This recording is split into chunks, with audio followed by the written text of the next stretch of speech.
Bueno, pois as perspectivas son regulares, depois teremos tempo para debatirlas un poquinho máis. Vamos a ver a parte máis relacionada, directamente relacionada con España e coas políticas públicas, como nos poden axudar a recuperar esa situación. Entón, Beatriz, cando queras. Sí, está bien. Bueno, muchas gracias por darme la oportunidad de estar aquí. Yo les voy a hablar de las dos curvas, la epidémica y la económica, y cómo están conectadas indisolublemente. Vamos a repasar brevemente la economía española y sus perspectivas y hablar de las políticas, ¿vale? Bueno, durante estos 2 meses todos hemos oído machaconamente hablar de que hay que aplanar la curva, que hay que aplanar la curva. ¿Qué es eso de aplanar la curva? Bueno, es ralentizar el ritmo de contagios de forma que no se colapse el sistema sanitario, sobre todo las UCIs, ¿vale? Pero el problema es que al ralentizar el ritmo de contagios, para lo cual hay que tomar medidas de contención, se ralentiza también la actividad económica. De modo que en el extremo, que es el confinamiento, lo que tenemos es una situación de coma inducido de la economía. Y a partir de ahora entramos en una fase en la que toda política necesariamente va a ser sanitaria y económica, porque va a ser este fine-tuning de intentar jugar con las dos curvas a la vez. Porque es evidente que hasta que no haya vacuna no vamos a conseguir salir de esta. Y no se sabe si la vacuna va a ser dentro de 9 meses, de 12, de 1 año y medio o incluso algo más. Y claro, para todo esto no tenemos manual de instrucciones, porque esta es una situación absolutamente nueva. ¿Cómo es de nueva? Mira, nunca nos habría ocurrido a la humanidad que una intervención pública tuviera un efecto tan instantáneo sobre la economía. Jamás, bueno, salvo casos de guerra, ¿no? El New York Times, hablando de la evolución del empleo en Estados Unidos, presenta ahora hace unos días esta gráfica. Dice, es que se salen de las gráficas. Esta gráfica es los puestos de trabajo creados o destruidos en rojo, creados en negro, desde los años 40 por meses hasta ahora, ¿vale? Entonces, fíjense que meses malos, pues se perdía, esto es 1 millón, se perdía 1 millón de puestos de trabajo, ¿vale? Bien, entonces, sigue el artículo del New York Times, uy, ¿qué le pasa a esto? Sigue el artículo del New York Times y la gráfica sigue bajando, porque resulta que en solo un mes, en el mes de abril de 2020, se han perdido 20 millones de puestos de trabajo. Fíjate, 1 millón, 20 millones, llega hasta aquí. Bueno, nos ha pasado en todos los órdenes. Por ejemplo, hemos perdido en 3 meses la capitalización bursátil, más o menos la capitalización bursátil que se había perdido en 3 años de la gran crisis de 2008. O, por ejemplo, de golpe el 14 de marzo, con el confinamiento, en España de un día para otro se desplomó el consumo. Estos son datos de residentes y no residentes de consumo con tarjeta de crédito medida a través de las transacciones del BBVA. Es espectacular. De un día para otro, desplome. En el plan de estabilidad que mandó el Reino de España a Europa el día 1 de mayo, se contempla que el primer trimestre de 2020 hemos decrecido, hemos caído un 5,2% del PIB. Fíjate, esto es el doble de lo que se cayó en el primer trimestre aciago de la crisis de 2008, en el cuarto trimestre de 2008. Viéndolo en perspectiva de año 2020 entero, es que en el escenario optimista, y Juan Ramón Quintás hablaba de que era optimista el PIB va a caer en 2020 en España un 9,5%. Este es el escenario que presenta el gobierno en este momento. Pero fijaros que el 9,5% de caída de este año es que es el triple de lo que cayó durante la gran crisis, que tuvo una doble caída en 2 años, ¿no? Un 3% en 2012, un 3,8% en 2009. O sea, la envergadura de esta crisis se sale de las gráficas, como dice el New York Times, ¿no? Y eso es el escenario optimista, porque en el escenario menos optimista, como el que presenta el gobernador del Banco de España esta semana en el Congreso de los Diputados, pues podríamos estar perdiendo este trimestre en el que estamos, el segundo trimestre de 2020, en torno al 22% del PIB, ¿vale? Bueno, todas estas predicciones no tenemos bola de cristal, son predicciones inciertas, porque dependen de qué. Dependen primero de la ciencia, dependen de cuándo va a venir una vacuna eficaz o un tratamiento eficaz, si llega antes. Depende de la efectividad de las medidas de contención, de la curva epidémica, porque el peor de los escenarios sería el tener que volver a reconfinar por un brote imposible de controlar si no. Y esto tiene que ver también con lo que hagamos los ciudadanos de protección, etcétera. Tiene que ver con el papel internacional de la Unión Europea, lo que nos apoya o nos deja de apoyar, y el papel de las grandes potencias. Antes nos contaba Juan Ramón Quintás sobre Estados Unidos y China en su Tucídides particular. Y depende de las políticas internas en España. Entonces vamos a revisar estas políticas. Vamos a empezar por la política sanitaria. La política sanitaria, bueno, volvemos al plan, al programa de estabilidad, y contempla 4.000 millones de euros para sanidad, 4.300. Esto no es nada, esto es la punta del iceberg. Esto es solo, digamos, la primera entrega. Porque lo cierto es que a partir de ahora y durante años, los recursos destinados a la sanidad van a aumentar. El gasto sanitario va a aumentar sin duda y sin precedentes. No solo para comprar y proveernos y pertrecharnos de EPIs, los equipos de protección individual, kits para diagnóstico, etcétera.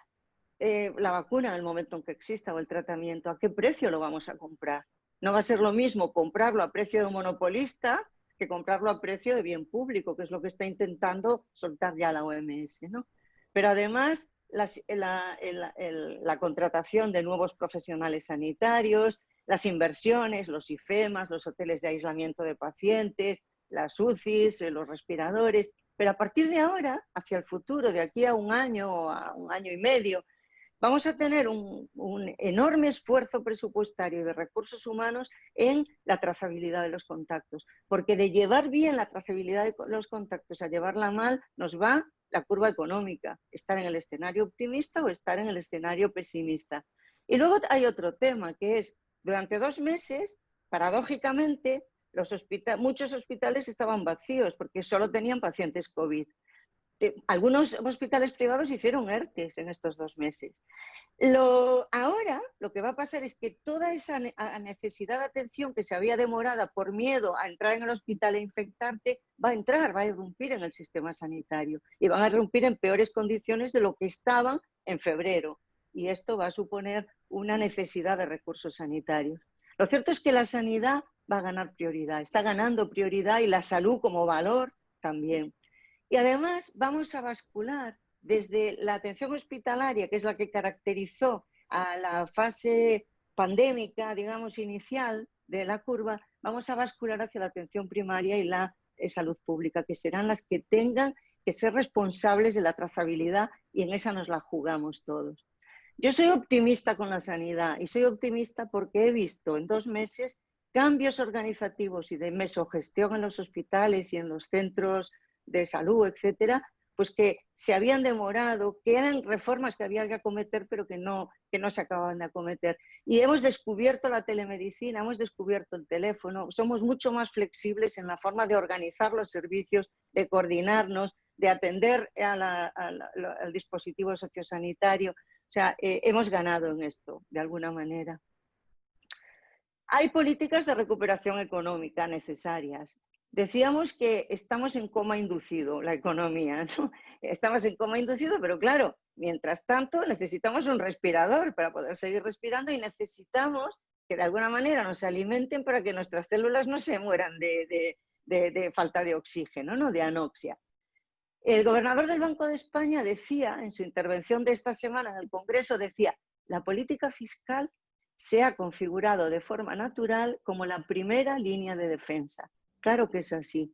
Pero la política fiscal implica ¿qué? Pues que implica que 8 semanas de confinamiento nos han costado, en términos de coste fiscal, el 3,2% del PIB.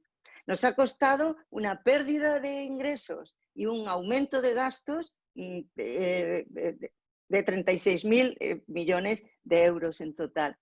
¿Qué medidas son estas? Hombre, los 4.000 millones que os decía de gastos sanitarios, esta parte roja pequeñita de aquí. El resto del gasto público, hasta 28.000 millones, sobre todo es el gasto en los ERTES. Es el gasto en los ERTE, porque luego el gasto de apoyo a las familias es muy pequeño. Y en la parte de reducción de ingresos, pues sobre todo responde a cotizaciones a la seguridad social, parte negativa, ¿no?, de la gráfica. Bueno, y tenemos políticas de recuperación económica que básicamente consisten en ayudar a respirar al paciente que está en coma, dándole créditos, ayudando a que no se muera de hipoxia, ¿no? Que no se muera el tejido productivo, ayudando a la financiación. Y en esto necesitamos obligatoriamente la ayuda de Europa. Es decir, el Banco Central Europeo, que tuvo su programa de compra de valores por 750.000 millones de euros, pero que necesitamos ayuda para recuperación económica. Ahora voy en la siguiente diapositiva a eso, ¿no?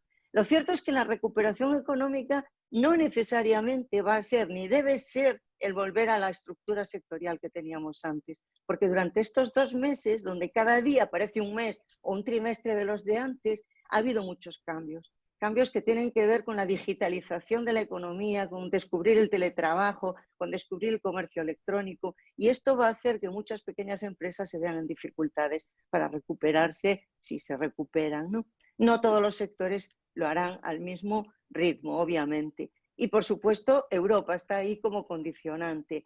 El gobernador del Banco de España nos decía, Europa fue bastante poco, no recuerdo el calificativo, pero es más o menos coincide con lo que decía Juan Ramón Quintás, de que Europa ha sido, decía, lo apunté aquí, no sé si insensible, no, decepcionante, lánguida, exactamente. Europa fue lánguida. Hasta ahora, Europa básicamente ha financiado con 540.000 millones de euros repartidos entre el dejar gastar los remanentes del presupuesto de años anteriores, pues el programa este especial de rescate, sobre todo a Italia y a España, para pagar los ERTES, 100.000 millones, el Banco Europeo de Inversiones, 200.000 millones, y por último el MEDE, que era un mecanismo que ya se había establecido cuando la crisis anterior, en 2012, ¿no?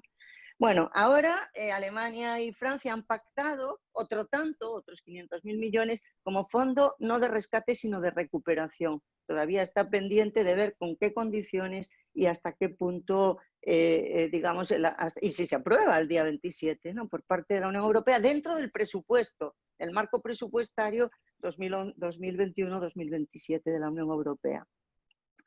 Pero si las políticas de recuperación del tejido productivo son importantes, también lo son las políticas de mantenimiento de rentas, las políticas de lucha contra la pobreza. En lo que ha hecho ya el Gobierno de España se incluye el dar de alguna manera o prometer prestaciones para 6 millones de personas en España. Es que es impresionante esto. Tenemos 3,5 millones de ERTES. Tenemos 1.300.000 autónomos que han pedido una prestación por cese de actividad y tenemos 1 millón más de desempleados, no ERTE, sino desempleados directamente. Y esto necesita financiación porque esta crisis, como todas las epidemias, aumentan la desigualdad socioeconómica y España es un país particularmente desigual en el mapa de Europa. Fijaros, esto es Nueva York. Esta parte es Manhattan y este es un mapa de qué porcentaje de personas se han ido, el 1 de mayo ya no estaban, se han ido a otro sitio para no pasar la epidemia en Manhattan. Bueno, veis que en los barrios ricos más del 40% se han largado y se quedan los barrios pobres. Pero esto ha ocurrido en todas las epidemias. Esto lo podemos ver en este artículo del Science que habla pues, de la fiebre amarilla en Nueva Orleans en el siglo XIX y de otras epidemias anteriores. Siempre es así. Un premio Nobel de Economía brillantísimo que se llama Deaton, tiene, aquí está la referencia, tiene un webinar sobre las desigualdades del COVID. La COVID-19 aumenta la desigualdad y la aumenta de dos formas. Uno, se contagian más aquellas personas que están más expuestas, que son las que no pueden teletrabajar, las que viven en condiciones de hacinamiento y por tanto están más expuestas al contagio. Pero además lo que ocurre es que cuando salgamos de esta, muchos de los puestos de trabajo poco cualificados corren el riesgo de desaparecer, mucho más que los puestos tecnológicos o cualificados de personas con alto nivel educativo. Además, a esto se une algo que a mí particularmente me preocupa muchísimo, que es este semestre que han perdido nuestros niños y nuestros jóvenes porque no ha habido escuela, porque no ha habido universidad. La desigualdad es brutal. Unos que están estimulados por sus padres, con recursos didácticos, con internet rápido, conectados con los profesores, y otros pues que están inactivos y en fin, es un semestre perdido. Y dar aprobado general no resuelve el problema en absoluto, ¿no? No entro en las desigualdades entre países porque esto sería otra charla y tampoco vamos a esa, ¿no? ¿Qué pasa en Galicia?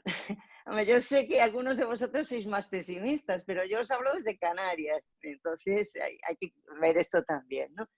En un informe de Deloitte, que va desde febrero de 2020 a febrero de 2021, ellos, digamos, predicen cómo va a ser la trayectoria de la recuperación del consumo de distintos tipos. Por ejemplo, el consumo alimentario no ha disminuido durante la crisis, al revés, ha aumentado al principio, el consumo en medicamentos tampoco. Los sectores de consumo que más van a tardar en recuperarse y que desde luego van a tardar más allá de 2021 son sobre todo los de turismo, ocio, recreación y comercio al por menor.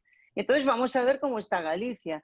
Hombre, Galicia, comparada con el conjunto de España, si miramos la contabilidad nacional, tiene menos participación de estos sectores.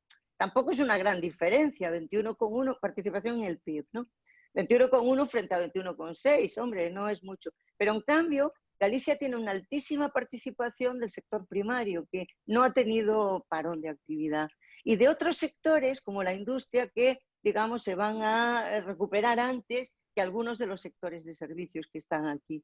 Lo podríamos ver con otra clasificación alternativa, que es la que hace Ardán, con los datos obtenidos en la zona franca de Vigo, pero digamos, esto es en valor añadido en esta diapositiva y en esta en empleo. Pero digamos, el mensaje es el mismo, ¿no? Qué bien nos viene a Galicia tener este porcentaje de empleo en pesca, este porcentaje de empleo en agroalimentario. Qué bien nos viene tener un porcentaje tan pequeñito en turismo y viajes, que tan pequeñito que ni siquiera lo veo aquí ahora. Aquí, ¿vale? 5,55. Bueno, pues eso era lo que bueno, viendo ya datos, no el futuro, sino el presente, nos damos cuenta de que afiliados a la Seguridad Social comparados con el 28 de febrero, pues resulta que en Galicia hay un 26,3% de afectados, o por ERTES o por desempleo, ¿no? Directamente. Fijaros que este 26,3, hombre, es más alto que el de Extremadura, pero en Galicia solo le saca 5 puntos. En cambio, comparando Galicia con las dos regiones insulares, Canarias y Baleares, pues la situación es francamente mejor, ¿no? Y ya está. Mi conclusión son 3 palabras, que son: hay que mojarse. Hay que mojarse las políticas públicas y nosotros como ciudadanos nos tenemos que mojar porque de nosotros depende que haya un eventual brote y reconfinamiento, que sería el desastre económico. Esperemos que no. Muchas gracias.